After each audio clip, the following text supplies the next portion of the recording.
Aller plus loin dans ce dossier, nous recevons Pierre Laurin, chercheur à l'Institut d'histoire sociale de Nanterre et spécialiste de la Russie.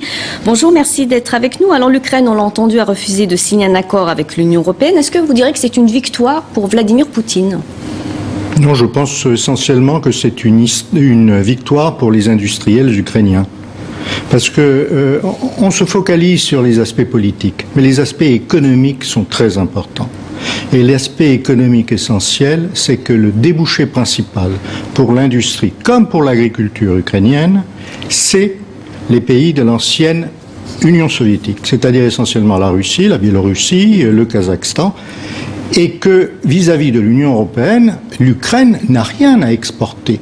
Nous allons signer un accord de libre-échange qui va permettre aux Ukrainiens de vendre librement chez nous leurs marchandises qui n'existent pas, mais qui va conduire les Occidentaux à se servir finalement de l'Ukraine comme d'un marché supplémentaire. Le problème, c'est qu'actuellement, les barrières douanières entre l'Ukraine et la Russie sont très légères. Il y a très peu de droits de douane. Ce qui fait que pour les marchandises occidentales, du point de vue de Moscou, cet accord, c'est une voie de passage pour les marchandises occidentales vers la Russie. Et ça, évidemment, c'est inacceptable pour les Russes.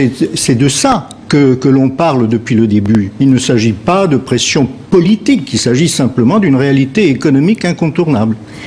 Est-ce que vous direz que c'est le début d'une seconde guerre froide? Pourquoi voulez-vous qu'il y ait une guerre froide? En fait, la solution de cette crise, c'est simplement de mettre les choses à plat. C'est-à-dire de s'entendre sur les marchandises qui peuvent circuler et celles qui ne le peuvent pas, de manière à ce que les producteurs ukrainiens puissent continuer à bénéficier de tarifs privilégiés pour leur accès dans l'ancien espace soviétique et qui ne soient pas pénalisés. Si effectivement la modernisation est de 160 milliards, et ça fait longtemps que les Ukrainiens avancent ce chiffre, il est évident que personne ne va les payer. Donc la solution actuelle pour l'Ukraine, c'est une solution de temporisation.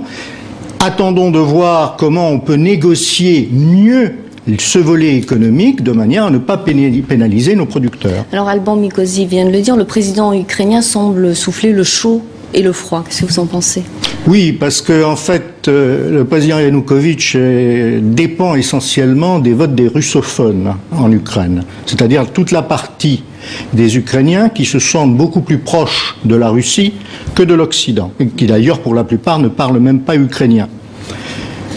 En revanche, dans les parties ouest de l'Ukraine, la volonté de se rapprocher de l'Europe est très affirmée. Et dans un but purement de potentialisation de ses forces électorales, Yanukovych a besoin de pouvoir compter également sur la partie ouest de l'Ukraine. Donc, il fait des pas en direction de l'Europe. Tant que ce sont des pas politiques, il n'y a pas de problème. Dès lors que l'économie entre en jeu, l'Ukraine n'a pas d'autre solution aujourd'hui que de continuer à commercer avec les anciens pays de l'Union soviétique. Alors la rue maintient aussi la pression, on l'a entendu dans le sujet. La fille de Yulia Tymoshenko prend le relais de sa mère. Les manifestations sont quasi quotidiennes. Oui, absolument, bien entendu. Il y a un mouvement de la part de tous les philo-européens ukrainiens qui est très fort et qui reprend ce qui s'était passé en 2004. Comme ils disent, en 2004, c'était pour un homme, l'ancien président Yushchenko. Aujourd'hui, c'est pour des idées. Mais le phénomène est le même. Mais maintenant, il faut également tenir compte que même du point de vue politique, les Européens ne sont pas forcément très bien dans la relation avec l'Ukraine, parce qu'ils exigent la libération de Yulia Tymoshenko qui est en prison, alors que les Ukrainiens ne veulent pas recevoir de diktat. Ils ne veulent pas recevoir de diktat de Moscou, mais pas non plus de diktat de la part de l'Union européenne. Merci Pierre Laurin d'avoir répondu à une question. Je rappelle que vous êtes chercheur à l'Institut d'histoire sociale de Nanterre et spécialiste de la